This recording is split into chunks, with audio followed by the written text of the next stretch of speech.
So tell me, I know you got your crazy challenge, which is amazing. How can I help, Vera? Because I bet you that you will have everything pretty much sorted with, we will be on the same page with what you probably need to do. Yeah, well, we'll see. I thought it'd be great to pick your expert brain. It's like not a normal thing. So I'm like, this is great. Having a little chat with someone that knows stuff about food. Because people go, what are you going to do with food? And it is so unusual. It's not like there's one event that you just prepare quite predictably for. Yeah. So if anyone's watching this, so I'm doing 4 miles, which is 6.5 Ks every 4 hours for 48 hours. That includes overnight and everything. So I need to figure out how to get enough food, the right kind of food, trying to think about my body's going to need, digesting appropriate times and quantity of food. Yeah, I mean, when you hear that, what are some of the first things that comes to your priorities with what I eat? So, and hopefully thrive.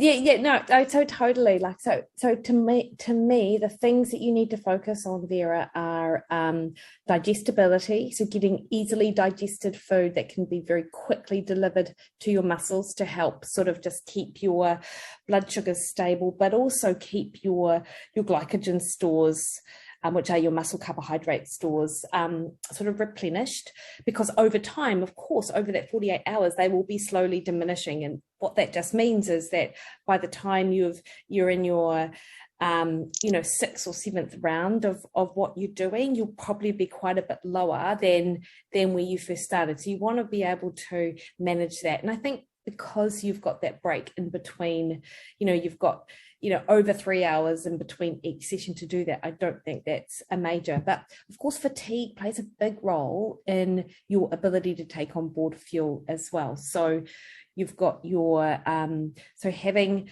food that sits well in your stomach, having not just, so I would probably keep it, it would change depending on whether you're on your run number 1 versus run number 10, with regards to what you can stomach. But having something that settles well in your stomach that is higher carb almost as soon as you finish as well, and then backing it up with that source of protein too. So having a good source of, and obviously protein powder and protein shakes is one of the the primary most easy to digest sort of protein source initially. So I'd probably start there. Cool. So I'm looking at getting plenty of carbs in that are going to sit well in my gut, getting some protein. So we're talking about carbs, and we know that carbs are good for fueling and for the energy required. The protein, the role of protein, and we're talking about from a recovery perspective. What's your take on the importance of protein throughout this?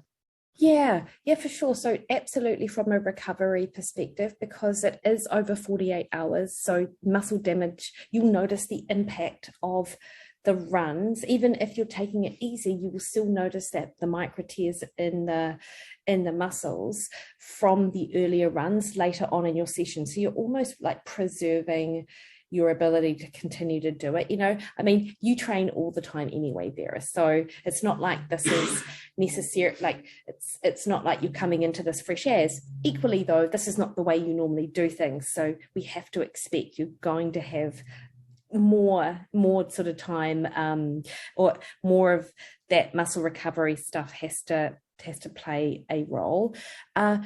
And then also, so that's sort of the primary reason for the protein powder. But the other thing, of course, is that there'll be periods of time where you're hungry, and then there'll be periods of time when you feel probably nauseous and a bit sick through lack of sleep and things like that. So having the protein powder in the latter sort of part still ensures that you're getting in calories and things to help your recovery. So I think that's another good reason for that. And it's not the only thing you'll be needing to rely on, but that's another role of it. And so fat's not so much of a priority at all, do you reckon?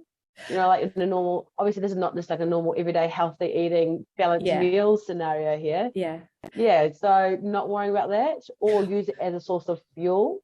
Well, where I see the role is more in your eating, because I imagine you'll be relying more on real food, and have it in your meals that you're choosing to have. And you might decide on eating a couple of times each of the 4 hours. I mean, you'll be sleeping for some of it, so that's probably not going to happen. But in the sort of periods of the event where you aren't sleeping, then you can look to have definitely including some whole food with some good fat to help with satiety, I think, and help keep you feeling full and so you're not so hungry. I think that's important, but we do have to be mindful of the timing of it. So you'd want to have that sort of sooner after finishing the previous run to allow enough time for digestion to then go into that next run. Having said that, of course, is that your pace plays a role as well. So the faster you go, the harder it is for the stomach to digest. So if you're lower intensity, it might not be as much of a big deal, but food volume, fat calories, they play a role in your ability to digest. Because I know in the little practices that I've done, I did one practice doing 3 runs, 4 hours apart, and then one practice doing 4 runs, 4 hours apart. And yeah, there's definitely that balance of trying to, like, I'm hungry and I want to eat a meal, but I'm also conscious that I'm going to have to run again. And that by the time I ate the meal after I recovered, you know, after my previous run, and I like to shower and all those things. And then, yeah, like I was conscious of not trying to eat too much because I don't want to get stitched, or I don't want to feel like I got food in my gut when I start my next run. But then I'm also hungry, so I'm like, that was probably one of the things that I was trying to balance. So, you know, like what you're saying, I'm wondering whether I try to have a, you know, bigger meal or food soon after my run when I can stomach it, and then maybe if I need a little topper up a snack, a little carb snack before I go out for my next run. Might that work? Yeah, that could work. And, you know, if you've got your protein sort of covered by a protein shake at some point, like protein takes the longest to digest. So, and that's not a bad thing. It just we need to equate for that with your food timing. So you might, if you, for example, have your protein shake, maybe what you do is you have like rice with like some olive oil, salt and pepper, and maybe a little bit of salmon or something like that, or tuna, or I don't know, whatever. I mean, sardines, if I say that, I'm like, not sure how I'd feel about that, but you know, so maybe you have this fat and carbs and salt and pepper and rice, and you just have some of that and assess how much and you could then come back and grab a couple of additional spoonfuls if necessary. Or you might have pre-baked potato or kumara that you have, that you can sort of like use, like not that you can't have bread at all, but you know, you might use it like bread. You might dip it in olive oil, or you know,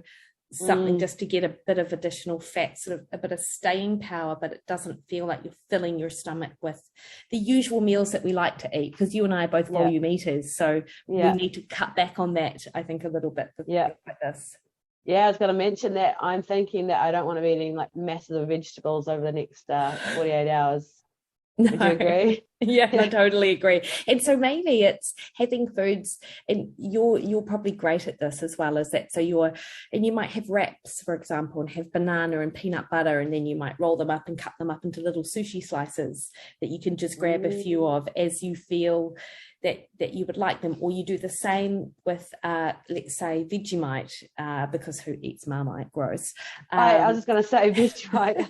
That will not be on the menu. We're going to do this Kiwi style. Marmite or nothing. Okay. All right then, Marmite. But you know, that whole idea. And you might have just thinly sliced cheese. So I know I said keep the fat low. It doesn't mean you can't have it. It just means you don't want to be eating like hundreds of grams of fat as of cheese as your snack. You know, you want to have it as a sort of a more of a condiment thing rather. But cutting up little sandwiches into quarters, you don't need to cut it up, but I'm just how you might package it. Like everything tastes better cut up in quarters or in triangles, right? It totally does. Oh, like funny. fairy bread. I feel like I need fairy bread on this run. Well, if there was ever a time to have it. I'm capitalizing on all this. I'm like, what's all like the kid food and the like high carb food that I don't know 100% a lot of? Yeah, cereal actually might be a goer for you as well. Yeah. Like, I mean, you would never sit down to like Nutri-Grain or Rice Bubbles or I used to love Can I have cornies. Cocoa Pops? Yes, yeah. So that would be super easy to digest. What I would suggest though is have it with almond milk as opposed to milk, because which Yeah, just true. I don't want milk swirling around in my gut. that could be Dairy, dairy milk. yeah. A lot of it would not go down well, I don't think. Yeah, totally. Oh no, that good tip.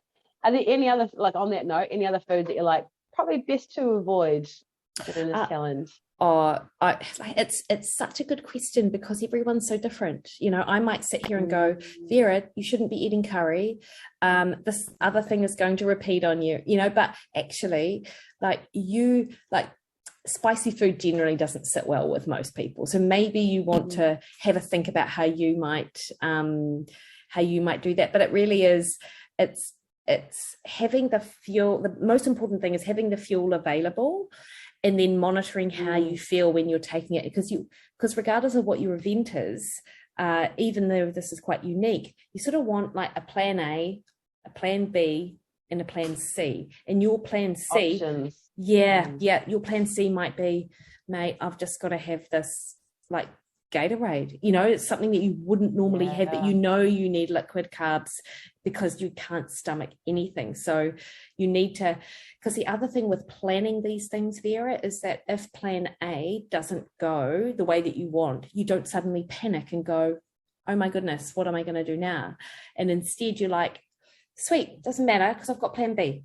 And plan B, I can't eat anything, doesn't even matter because I've got plan C. So you can continue with that confidence and feeling like you've got it sorted. I like it.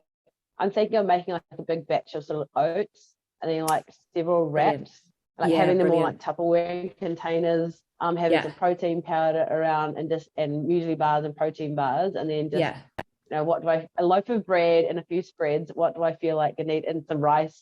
Because the part of this challenge, because I'm doing everyone in a different location, logistically a little bit hard with food because I've got to take things around with me and then think about where I'm going to be. I do have a few houses teed up to be able to, you know, stop at, but it's not like I have the luxury of my own house and having everything there in one space and I can just pick from. Oh, that sounds great. And sushi, I imagine, like you could just get yourself a couple of things of sushi just in case. We probably only need one because of that sort of fresh, delicious sort of flavor. And maybe meatballs or cold cooked sausages. Like the good thing is that because they're little bits of food, because you've got so many options, then you know you've got all your bases covered. You've got your savory, you've got your sweet. Don't forget your salt shaker to make anything sweet a little bit savory. Like you want to sort of have all of that there. Great tip. And of course, the last thing and I'm sure you've got this covered as well, but soup might be quite nice. Oh yeah, not a big fan of soup. I know some people are going to be looking at this going, I've seen you eat soup out of the can cold. So no, I'm not against it. That's no issue to me. And I'm just thinking from a warm perspective. So you know, middle of the night, you're freezing, you're tired, some kind of like chicken broth, salty chicken broth or something might be quite nice. We just don't feel like chewing. Maybe I'll even open my mouth and have someone that just like feeds me soup. You could do that. You could do that. And hey, sodium, salt, electrolytes, perfect. Yeah. On that note of electrolytes, are there any supplements that you think might be handy for me to take and to use that kind of might help me with my energy, with recovery and all of that? Yeah. With fatigue and muscular fatigue? Yeah, great question. So I think that there's not a lot of data to show that you take this one thing and you're going to feel amazing in the moment. So that acute information, I know. You give me a really great answer. Take the magic pill and you'll fly through every run. I wish. Although, dare I say it, Vera, but like this is heinous. You say creatine? No. Creatine's great. We love creatine. But those little, you get these most awful energy shots, caffeine energy shots, you know. Like the ones like at the BP station? Yes, they're heinous, but man, that would be last gasp. Like you're on death's door, you need something to get you through. Right. Okay. That you would do that, yeah. Okay. Having said that though, like, you know, fish oil supplements, curcumin, which is the active component of turmeric, but you wouldn't just eat turmeric because you'd need tablespoons of it for it to have an effect. But though they work on an anti-inflammatory basis. So we talked about protein's role in helping with muscle recovery. You've also got potentially, if you've got inflammation sort of present, then you might want to, I don't know that it would act fast enough for you to notice a difference, but that would be one thing to consider. All right. Good to know. Good to know. Well, I think I've got some good tips there anyway for me to utilize and plan for. I've got some plans that need to do a lot of shopping and prep over the next couple of days to get everything ready. Yes. So no, I've definitely got some good ideas and some good food tips actually. I like the sushi one. Definitely good.